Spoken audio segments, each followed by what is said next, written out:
Good morning, ladies and gentlemen. You are joining the Finance and Audit Committee meeting of the California High-Speed Rail Authority's Board of Directors. This is September the 23rd, 2021. Welcome. Before we start today's agenda, we will make the beginning of this meeting available for public comment. And to advise you on how you can address this committee, we'll now ask our committee secretary to advise you of how you can address us. So Mo, please let the public know. Thank you, Mr. Chairman. Good morning, all. Welcome to the California High-Speed Rail Finance and Audit Committee meeting. Today, we are hosting this meeting remotely via the Zoom application. In a moment, we will begin public comment. First, we want to run through some important technical aspects of this meeting for offering public comment. If you are logged into this meeting via the Zoom application, please use the raise your hand feature typically located at the bottom of your screen so that I may call on you to provide your comment. If you're dialing in by phone, pressing #2 will raise your hand and put you into our queue. Speakers will be called in the order that their hand is raised. Once you've been in the queue and your name is called in the web meeting, please click the prompt on your screen to allow your microphone to be unmuted. On the phone, we will call on you by the last 4 digits of your phone number. At that point, you'll hear a message that you are being unmuted. Once unmuted, it'll be your turn to speak. Please slowly and clearly say and spell your first and last name, and if applicable, state the organization you represent. After your introduction, each speaker is allotted 2 minutes to provide their comment. I will interject at 1 minute and 45 seconds to provide a 15-second warning. Our court reporter is on the line to record these comments. If they need you to spell or repeat something, they may interject. I will notify you when your time is nearly up. At the end of your comment, we will disable your microphone. However, you are welcome to stay on the line to continue watching or listening to the meeting. If you do not wish to provide comment and simply want to watch the meeting, you can do so by logging on to hsr.ca.gov and looking for the link to our live stream. And Mo, before we actually start the comments, let the people across the state who may be listening or watching us know that the members of this committee are all here, and they are our board vice chair, Nancy Miller, and board directors, Ernie Camacho and Jim Galmetti. So with that, let's start the public comment. Thank you, Mr. Chairman. Just want to briefly remind attendees, if you wish to provide comment and you're joining in via Zoom, please use the raise your hand feature typically located at the bottom of your screen.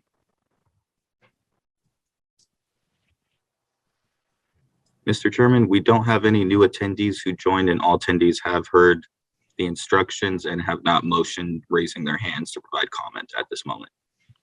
Okay, thank you. Again, welcome to you, to the public, and thank you for attending. With that, we will start today's agenda. And the first is the consideration of approving our August 18th committee meeting minutes. If there are no changes, do we have a motion for approval? Move approval. By Director Camacho and a second by Director Galmetti. All in favor? Aye. Aye. Thank you. Passed unanimously. With regards to the minutes, behind the minutes are questions that members had asked of staff last month. Are there any follow-up questions or requests from the committee with regards to the question? All right, hearing none, then we'll move on to item number 2 of our agenda today is just a quick comment by myself. I'd like if our CFO, Brian Annis. Brian, could you provide to the board or to the committee members a month by month for the 12 trailing months, the expenditures for the capital outlay for design, build, and CPs. And then at the end, if you would provide just the total of that, that would give us in a single document the 12 months trailing history of what our spending has looked like. Happy to do that, Mr. Chair. All right, thank you. And whenever you've got it ready, if you would just send it to the committee, I think it would be helpful for us. With that, moving on to item number 3, which is the internal quality assurance report by our internal audit manager, Paula Rivera. Good morning, Paula. Good morning. Welcome. Thank you.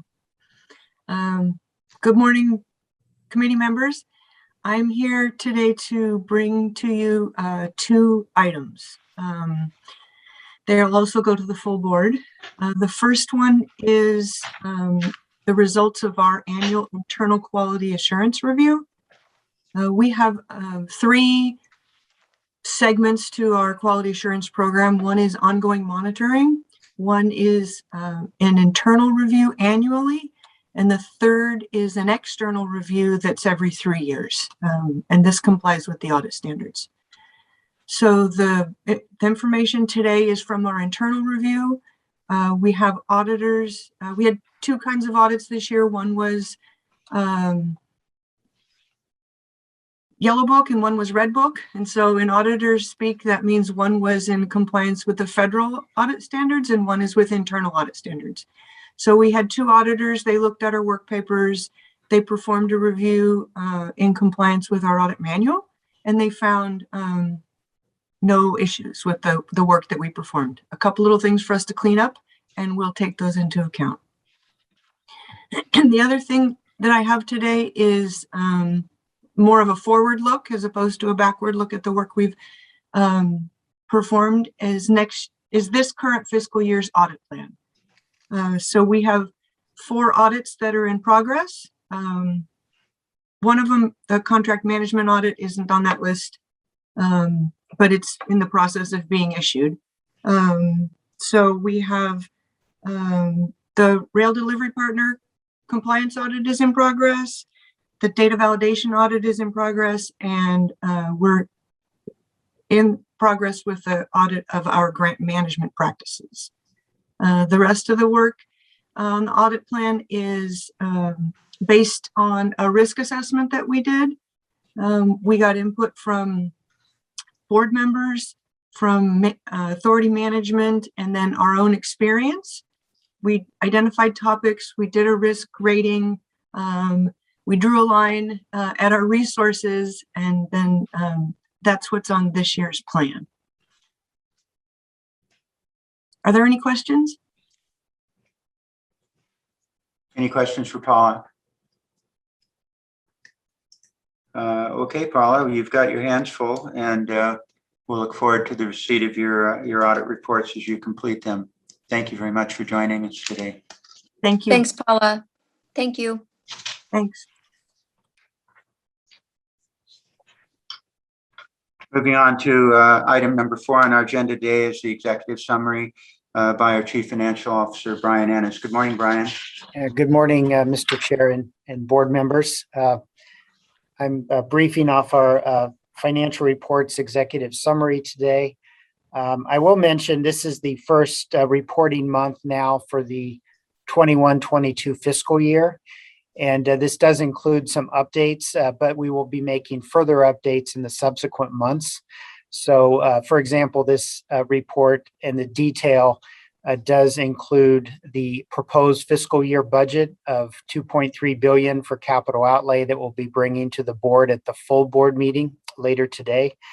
On the administration side or state operations, it includes the budget that the legislature passed in June and the governor signed that bill. However, the legislature passed a bill in early September to further augment our operations budget and accepted some additional budget changes the governor had proposed.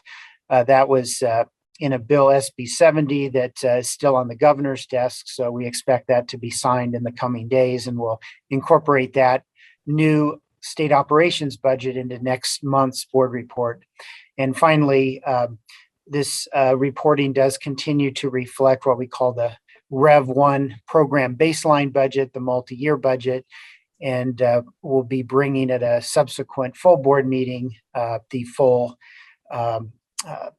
revised programmatic budget. So that's still pending as well. So again, as these actions occur in the coming months, we'll continue to update the financial reporting. If I could go to the PowerPoint and the Brian, can I just ask you a quick question? Yeah. Did we request the additional 73 positions? Is that something that was led by us, or is that somehow determined by others outside of the authority? That's correct. Yeah, we during last fall's budget development process, we submitted a proposal to the Department of Finance and worked with them to refine it. And then those positions were what were included in the governor's January budget and the May revision of that budget. Okay, thank you. So the first slide here, we start with our accounts payable and aging report. And again, we've continued our long record here of no late payments, now at 54 months, and no aged invoices either during the July period. We also report here the dollar level of disputed invoices. And you'll note here month over month, that did grow a bit.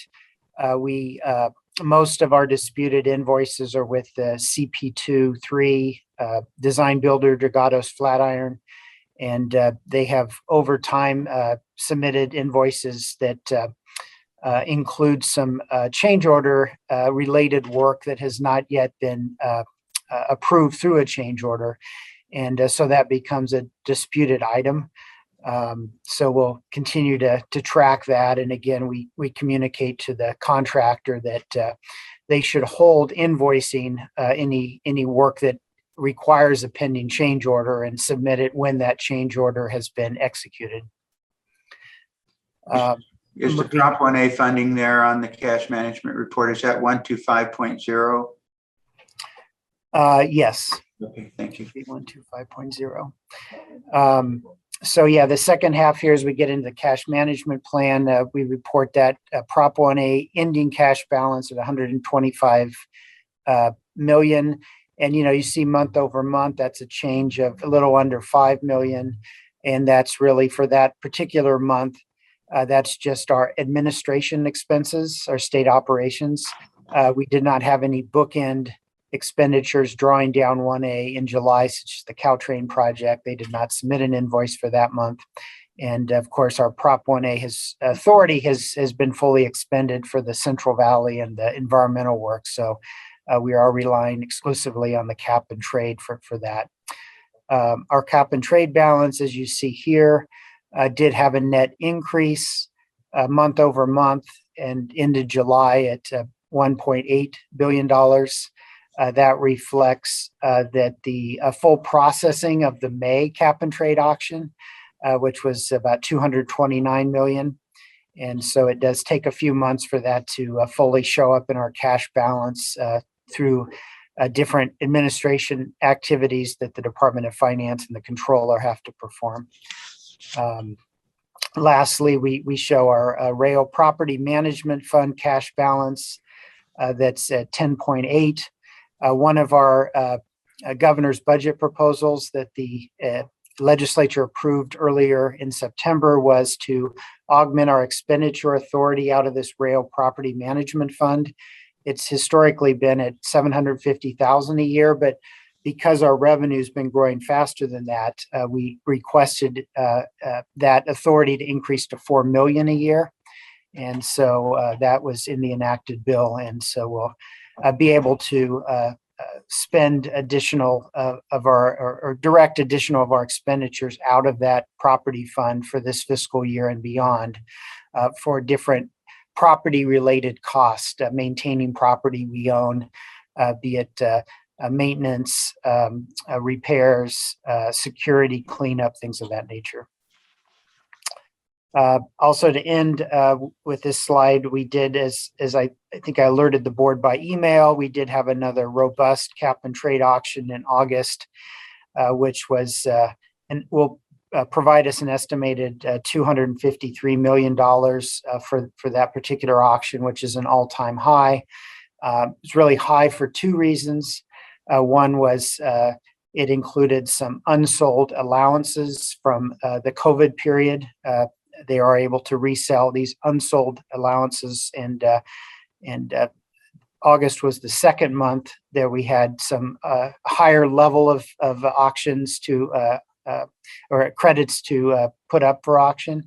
And we believe November will be the same. There'll be some additional sales of allowances, but then that'll likely catch us up. We should, going beyond the November auction into the February auction, we should have more the standard level of auctions. But in addition to the a higher number of allowances offered for auction, the auction settlement price was also quite high at the August auction. Believe about $4 above the floor price, and historically the settlement price has been within about $1 of the floor price. So again, two factors driving that number higher. Could again get a robust number in November, but then it would likely fall a bit going into the next calendar year. Next slide, please. So this is our administration budget. As I mentioned, these numbers, a total fiscal year budget of $74.4 million ties to the budget that was adopted in June and signed by the governor. But as the note on the bottom of the page indicates, with the bill SB 170, when that's signed, our budget would increase to $91.1 million, and also would have authority for 73 new state positions. A number of those positions, by the way, are conversions of consultant resources to state staff. And in those cases, we have a net savings. IT is the major example. We're eliminating 25 IT consultant positions, and we're adding 17 new state staff. So it's a bit of a zero-based budget that reduces the net resources, and also a conversion to state staff. But the state staff cost is significantly less. It's about $2.7 million for 17 positions, and we're reducing cost of about $7.3 million, eliminating the 25 consultant resources. So that's a net savings of about $4.6 million across our capital budget and our state operation budget, since the consultants do come out of our capital budget. So monthly expenditures in July were $4.0 million. Looking at the vacancy rate, I might draw your attention to the bottom row here on the table. We started last year at 37.1% vacancy rate, and have brought that all the way down to 21.6.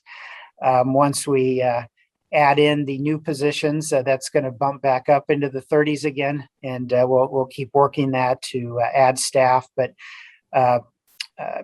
our filled positions, if you look at the third line up from the bottom on the table, have increased from 224 to 279. So we've filled about, I believe, 55 positions over the 12 months for state staff. So we are making progress as we fill some of these important roles at the authority. And again, a large number of these come with reductions to consultant resources.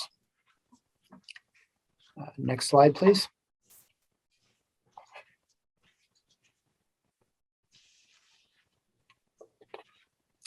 Let's see, Justin, are you able to advance to the next slide? Thank you. So this is just a bit of a illustration of our evolution and for state staff and consultants. So back in 1819, we were carrying about 450 consultants, 226 state staff. With form to function that was largely done last year, we really flipped the proportions and reduce consultants and increase state staff. So upon the completion of that, first implementation of form to function would have fully staffed 356 state staff, 270 consultants.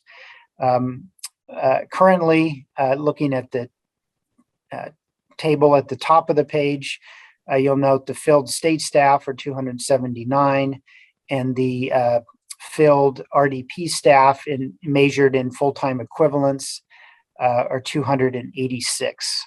So we're making progress toward that goal. And again, we expect to have an update to this when we add the newly authorized positions and come back to you next month with that update.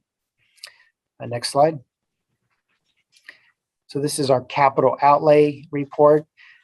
You'll note here on the top right, the fiscal year budget is reflected at $2.3 billion for the fiscal year. And I'll be providing a presentation at the full board later today on how that number was derived. For the month of July, we report expenditures of $113 million. The second bullet here and the third bullet give you the split between design build monthly expenditures, which totaled $84 million, 49.2 of that for CP1, 26.6 for 2.3, and 8.2 for CP4.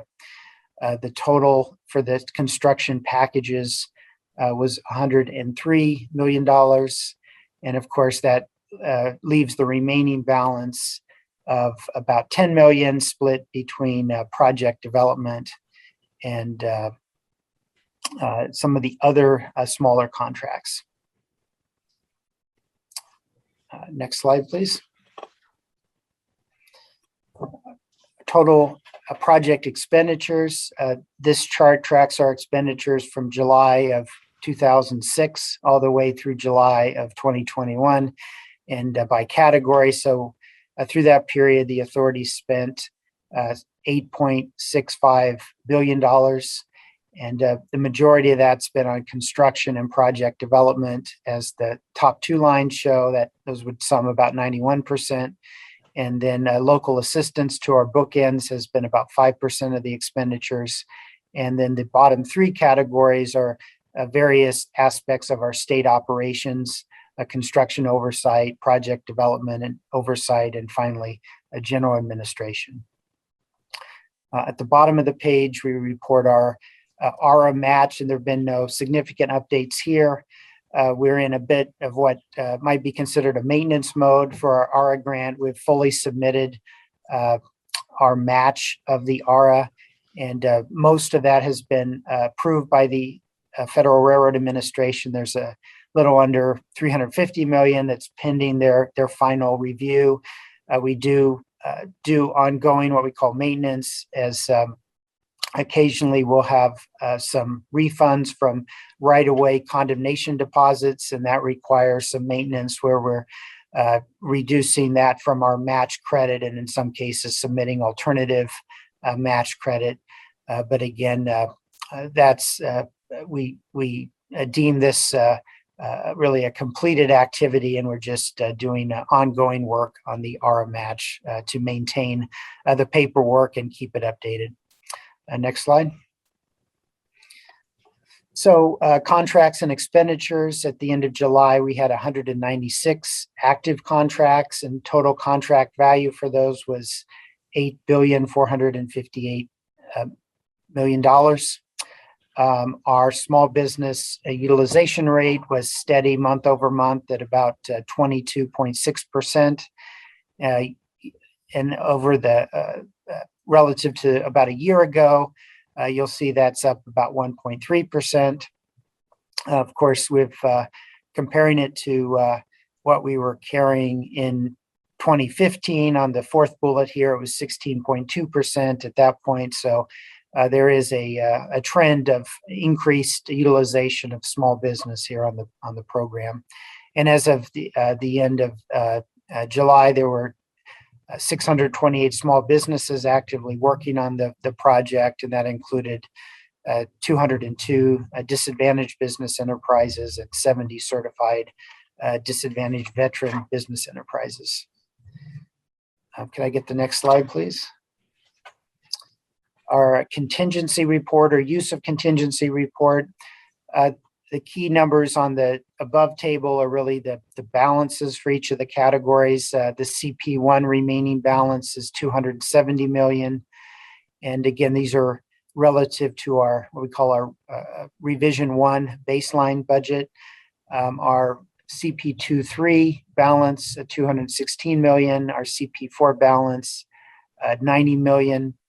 And then we indicate some other balances we carry, such as the unallocated contingency and various interim use and project reserves. The bottom part of the page here, we always report individually any use of contingency on a change order or contract amendment that exceeds $25 million. There were none in the month of July that exceeded $25 million. There were smaller change orders that were adopted that summed 31 million total. The largest of those was two I noted here. There was an $8 million change order related to Avenue 15.5 steel structure and a 16.5 million contract amendment related to the Wong Harris contract. That's also the CP1 contract. Of course, in the Central Valley status update, there's some additional reporting on change orders as well that Daniel will cover. And if I can go to the next slide.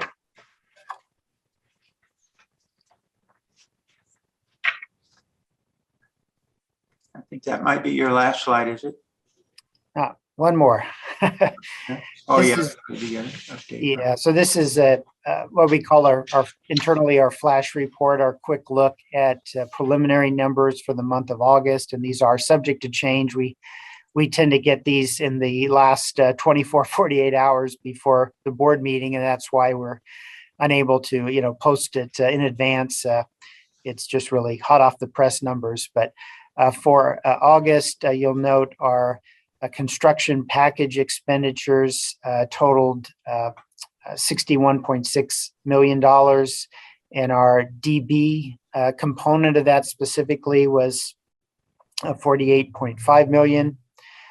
Resulting in, when including other work such as project development and bookends, total capital expenditures for the month of 77.3 million.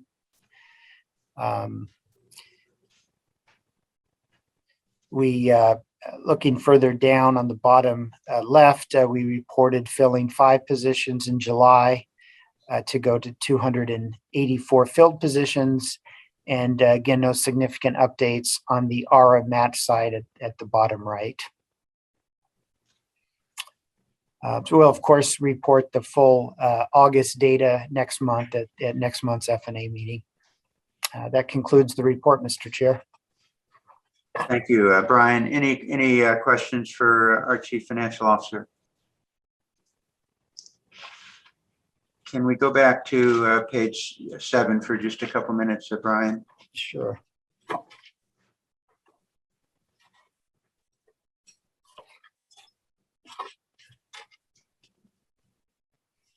Justin, are you able to pull that up? Yeah, can you pull it?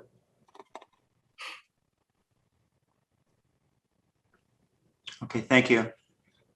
With regards to the contract value that we're showing at 8.4 billion, and recognizing that there's going to be, I understand, additional conversation in January regarding additional funding for the authority. Is there any exposure, financial exposure to the authority and to the state in the absence with regards to discharge of any obligations we have under all of what we've got of the value of the contracts at this time? Do we have any financial exposure in the absence of that you can think of or that you have been working on identifying with regards to the results of additional funding for the authority or lack thereof? Sure. So, of course, the governor had requested some additional Prop 1A authority of the legislature in the spring, and as you know, that's been deferred until next January to continue that discussion. So, definitely over multiple years, we would depend on an additional Prop 1A appropriation of bond funds to supplement our cap and trade revenues to be able to continue the existing contracts and the upcoming contracts such as track and systems. I will be going over at the full board in a little more detail our fiscal year plan and what that supports. But currently, we have sufficient funds to continue all the existing ongoing contract work for the fiscal year. We do believe, and again, we'll talk more about our prioritization in terms of making sure we preserve cash in the fiscal year for existing contracts and how we're going to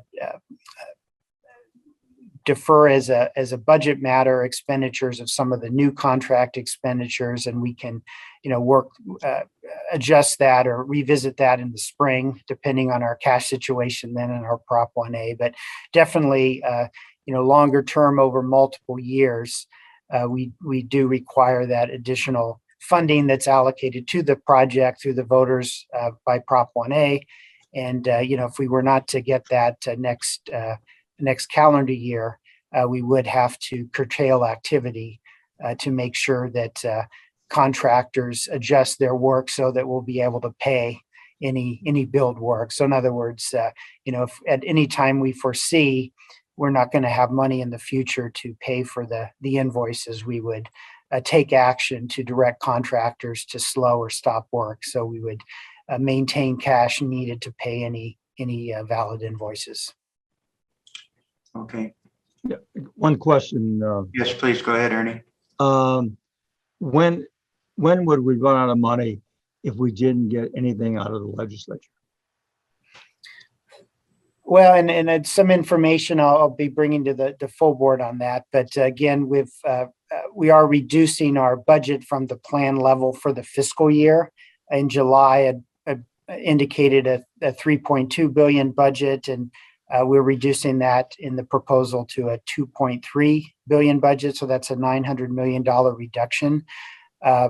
We've also moved out any expenditures on the major new contracts until July of 22. So we think that's likely will get us through the fiscal year, and in the fiscal year in July with about a $300 million prudent reserve. So to answer your question, I think it pointed July and saying, we expect in July to have about a 300 million cap and trade cash reserve at that point, absent a new Prop 1A appropriation. At the rate that we're spending money currently, how would we have spent the 4.2 billion if in fact we got that from the legislature? Well, over the last fiscal year, the prior fiscal year, last year was about 1.2 billion capital expenditures. The year before that was about 1.5 billion. So, if you take those two fiscal years, we've been spending at a rate, I think you'd say between 100 million a month to 120 million a month on capital. So we do in our budget expect that to increase significantly as additional work sites are opened, and finally as newer contracts are implemented, such as track and systems.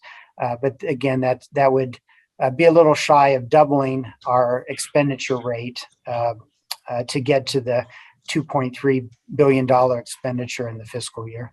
But that would assume that we have no cap and trade money coming in. We do have cap and trade money coming in that offsets some of that.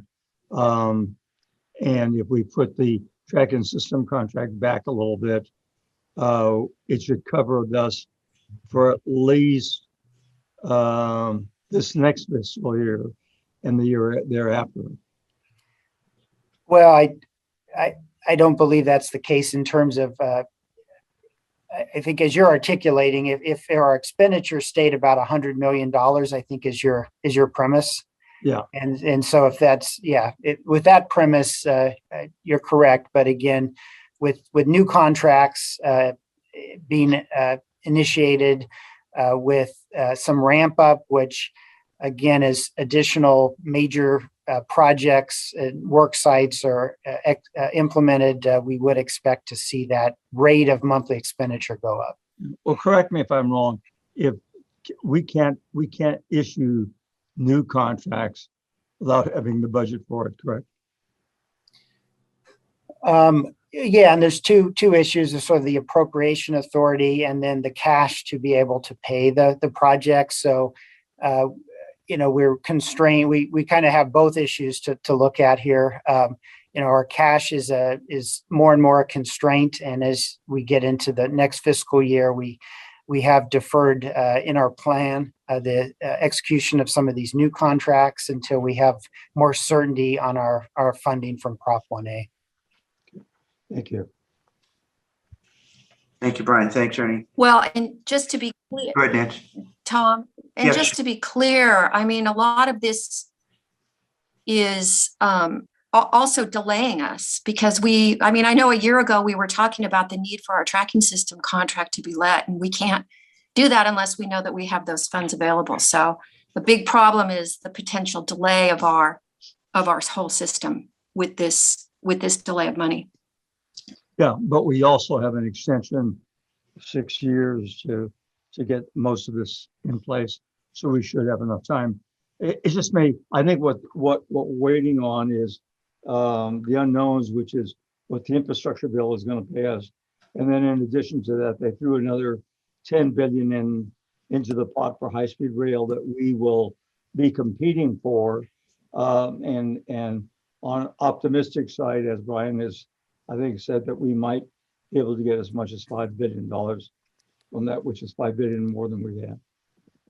Well, that's all true, but this is money that was already approved by the voters, and it's, No, I'm not. but it remains to be seen, but I do worry about the delay. I'm not talking about 1A. I'm just talking about absolute money.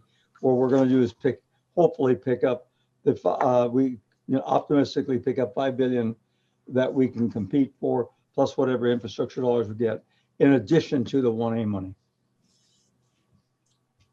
Brian Kelly. Yeah, I'd just add that a couple of things. One, we talk a lot about the tracking systems contract, but we got to be clear that there are other contracts we need to execute to advance our work. And so there's the RDP recompete, which is next year. There is the further advanced design for the Merced and Bakersfield extensions, as well as any advanced design work we do in Southern California, where we're finishing the environmental work, and into the Bay Area. All of those are in question until we clarify the budget picture. And we have no intention of spending only $100 million a month indefinitely. We want to see that expenditure rate pick up. And as that picks up, we're going to, and for us to be able to advance the work, we're going to need the appropriation of the bond funds.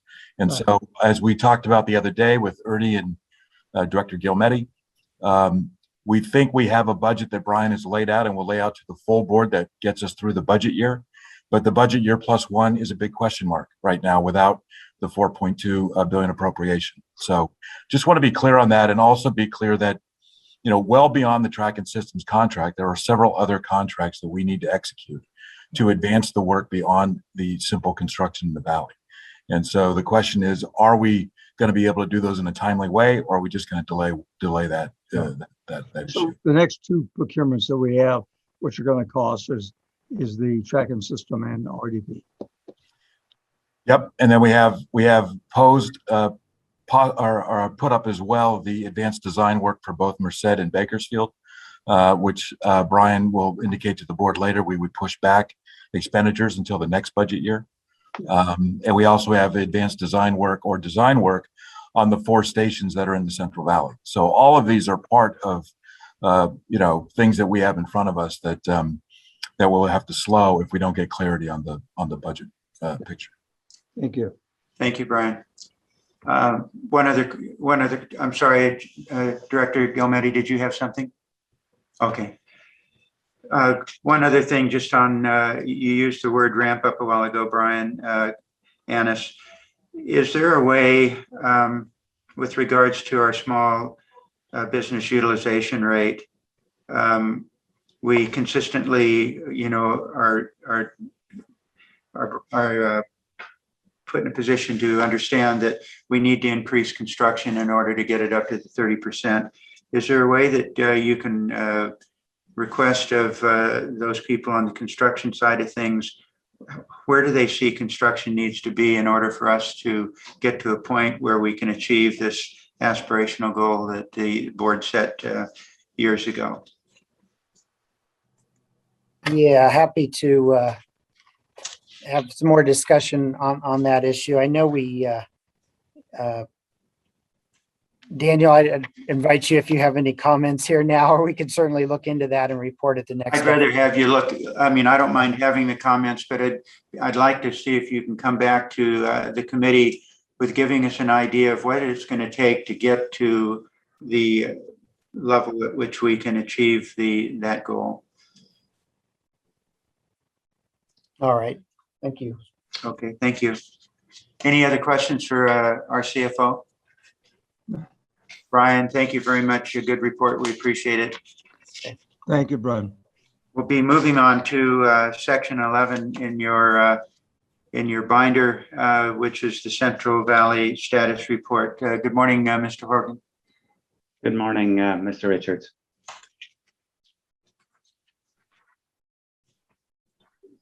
Okay, good morning, F&A committee members. Okay, I've highlighted the areas that I'm going to speak to. Construction package expenditure for the 3 contracts was 84 million in July. This was made up of 49 million from CP1, 26 million from CP23, and 8 million from CP4. Change orders, we executed 15 change orders totaling 57 million. Quite a few of these were on the CP1 package. 2 of them were notified to the board earlier. There was the 24.2 million change order for the BNSF and Union Pacific Railroad access roads. And there was also a change order for 19.2 million for the Golden State Boulevard wet utilities. Most of the change orders on CP23 were just small change orders. There was one significant change order as well on CP4. That was for the realignment of Canal 922. That was for 2.6 million. That was primarily taking into account the additional requirements which the North Kern Water Storage District required us to take into account. Okay, risk contingency. Risk contingency as of the end of July is 575 million. That's based on the revision cost baseline Rev 1. In terms of design, CP4, all designs completed. CP1, there are 2 packages left. One is the sweeper package. This is additional items that were added to the CP1 contract late. Some of these items were originally envisaged to be included in the tracking systems contract. And we have also the 2.5 miles of guideway that was also planned to be in the SR99 contract, which is now going to be added to the CP1 contract. So they're nearing completion in terms of design.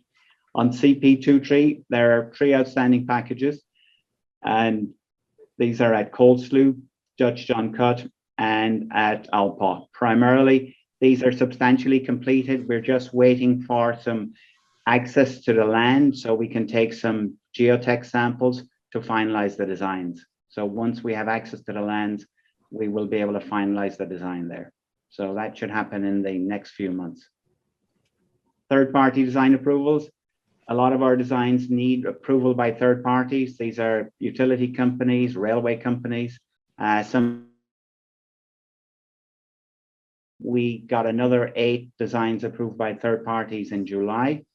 So now we have 543 designs approved by third parties. Okay, in terms of construction labor, July was our second best month since we started recording construction labor on site. we had an average of 1,155 construction workers. So this was the highest we've achieved this year. Okay, next slide, please.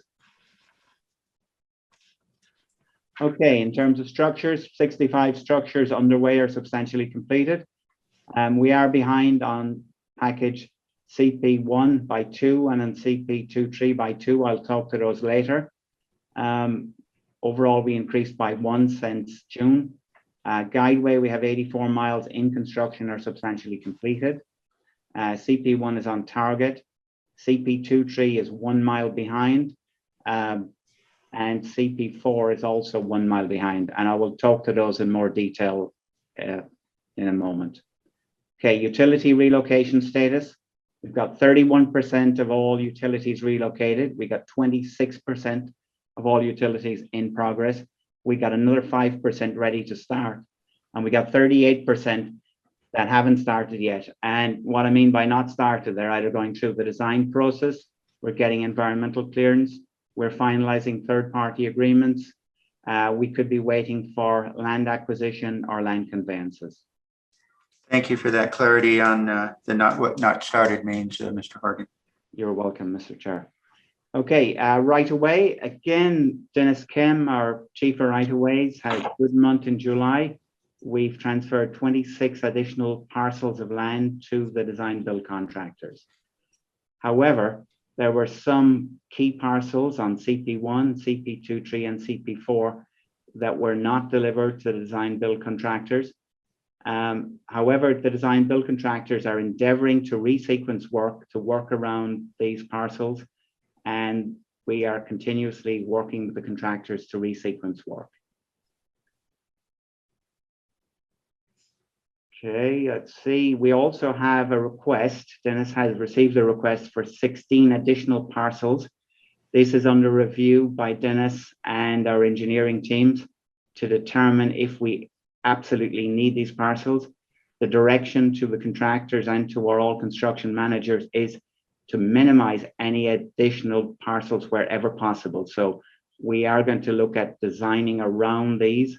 So hopefully we will not need these additional 16 parcels, but it is likely we will need some of these. Okay, next slide, please. Okay, in terms of critical agreements, there's 4 outstanding critical agreements, but we have made significant progress here with third-party agreements. Okay, in terms of environmental clearance, last board meeting, the Bakersfield to Palmdale was approved, which is great news. That's 84 more miles of environmental clearance. Burbank to Los Angeles, the plan is to bring that to the board in either December or January. So again, environmental clearance is advancing. Next slide, please. Okay, this basically shows the planned contractors expenditure for the next year. As you can see, July, we exceeded the target. It looks like from preliminary figures for August, we will not have exceeded the target. And we are resequencing work with the contractors and endeavoring to achieve these targets in the coming months. Next slide, please. Okay, this just shows the contingency drawdown for cost baseline Rev 1. We get 576 million as of the end of July. We anticipate we'll have 496 million contingency by the end of September. Next slide, please. Okay, this is just an additional slide showing the progress of third-party approvals. As I said earlier, we've advanced 8 third-party design approvals in the month, but there's still about 143 to go. Next slide, please. Okay, this shows our plot of construction labor. As you can see, the trajectory has been steadily upwards this year. We are going to hit in the near future, we're going to hit the railroad moratoriums, which will obviously slow down production on our structures and guideway adjacent to the BNSF and Union Pacific railroads. Next slide, please. Okay, So this slide shows our planned guideway and our planned structures. So in terms of guideway, as I said earlier, we're 2 miles behind. One of those miles is on CP4. Good news there, we have finished the environmental clearance on CP4. So that additional mile on CP4 will be released in the next week or two. So that's very positive. On CP23, the 1 mile that we're missing on the guideway is due to Dutch John Cut, and we are expecting a resolution of the land acquisition in the coming weeks. We've also got, in terms of structures, and CP1, we got 2 structures that we didn't get delivered in July. There was Central Avenue. There are additional agreements required with PG&E. That has delayed us. And we also have delays at Jensen Trench. We have outstanding approvals with the railroad. So we're anticipating they will come in the near future. We've also got 2 structures that were delayed on CP23. We have Grangeville Avenue and Deer Creek Viaduct. So Deer Creek is we're progressing the land acquisition with the Alpine Irrigation District. We are well advanced with that, and we're anticipating securing that right away in the next 4 or 5 weeks. Next slide, please. Okay, this shows the right-of-way acquisition. So, as I said, 26 parcels handed over this month. So again, good progress. It shows that as of the end of July, we had 370 parcels of land to buy. As of today, the latest figures I have, we have 352 parcels of land to acquire. So we are making steady progress. Next slide, please. Okay, this shows the railroad parcels. There were 4 parcels due in July. They were missed in July, but they were picked up in the first week of August. So again, this has no impact on the schedule. Next slide, please. Land conveyance. Again, land conveyance. We are making very good progress with land conveyance. In addition to the 597 parcels that we have fully executed, we have another at least 200, if not 250 packages that are 90% complete, just waiting to get the land acquisition so we can finalize the land conveyance rights. Next slide, please. Okay, so in terms of agreements, Kings County agreement has been secured. That was secured at the end of August, which is good news. So there's only 3 main agreements outstanding, and these are all to do with the city of Wasco. So our regional director, Gart Fernandez, is liaising with the city of Wasco on a weekly basis, and he is making steady progress. So we're anticipating these agreements will be progressed in the coming months. But in the meantime, Gart is making very good headway with the city of Wasco. Okay, that concludes the report. If there are any questions, I'm happy to answer. Thank you, Mr. Horgan. Any questions for Mr. Horgan? Yeah, as we discussed the other day, we're anxious to get all these designs totally complete so we can put final cost estimates to all the work. In addition, we're going to have to do an estimate of utility relocations and an estimate of the remaining right-of-way.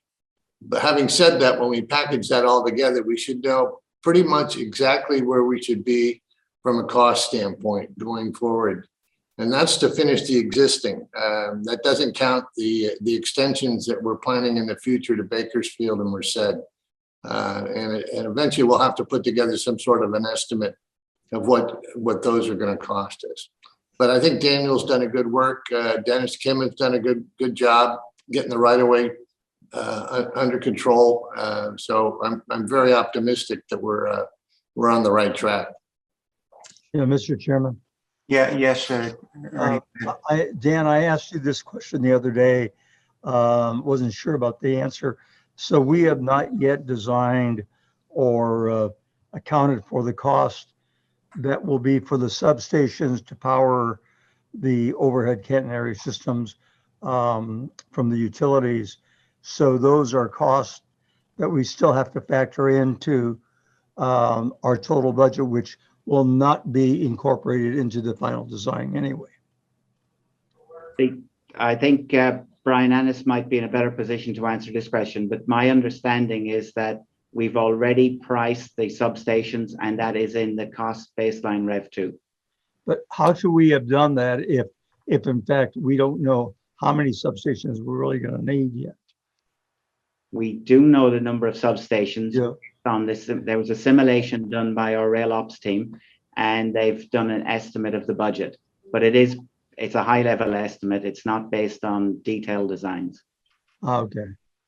So it's, Yeah, I it could won't- just, go ahead. I'm sorry, Brian. I'm sorry, didn't mean to interrupt, but yeah, just as Daniel said, we have a track and systems budget that's broader than just the contract budget for the bidders that are currently there. So it does include the, for the notice to proceed 1 for track and systems, the 119 miles, it includes the electrical connections that would be necessary for that particular segment.